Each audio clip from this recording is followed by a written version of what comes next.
भीष्म जी ने युधिष्ठिर से कहा कि आत्म नदी संयम पुण्यम तीर्थो सत्योदका शील तटादयोर्मी तवागाहम कुरु पांडपुत्र नवारिणा शुद्धति चात्मा।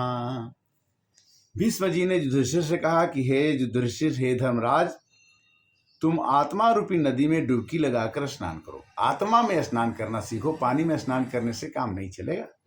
तुम अपनी आत्मा को आत्मा रूपी नदी में डुबकी लगाकर स्नान करो, जो संयमी रूपी पवित्र तीर्थ है।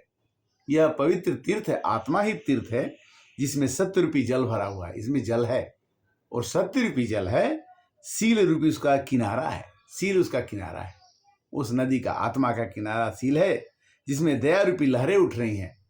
इस आत्मा में लहर उठानी है तो आत्मा को उठाओ। इसी से आत्मा की शुद्धि होगी।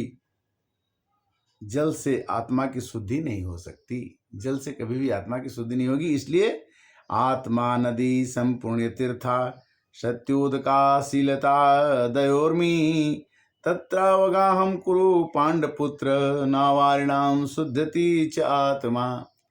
आत्मा को शुद्ध करना है तो हमें वारी माने पानी से ही शुद्धता नहीं होगी, हमें अपने आत्मा को शुद्ध करना होगा, तभी हमारी मन का भाव शुद्ध होगा। तुम आत्मा रूपी नदी को डुबकी लगाकर स्नान करने से संयम रूपी पवित्र जल इसमें है, और इसमें जो जल भरा है वो सत्य का जल होना चाहिए। सत्यता हमारे अंदर होनी चाहिए। सील रूपी उसका किनारा होना चाहिए। सील माने आचरण, संस्कार, व्यवहार, विचार। दया रूपी लहरें उसमें उठनी चाहिए। हमारे अंदर दया की भावना होनी चाहिए, क्षमा की भावना होनी चाहिए। इसी से हमारी आत्मा शुद्ध हो सकती है। और इस आत्मा के शुद्ध होने से, जल से आत्मा की शुद्धि करना चाहेंगे तो जल से शुद्धि नहीं हो सकती। ये भीष्म जी ने युधिष्ठिर जी को बताया। हरे कृष्णा।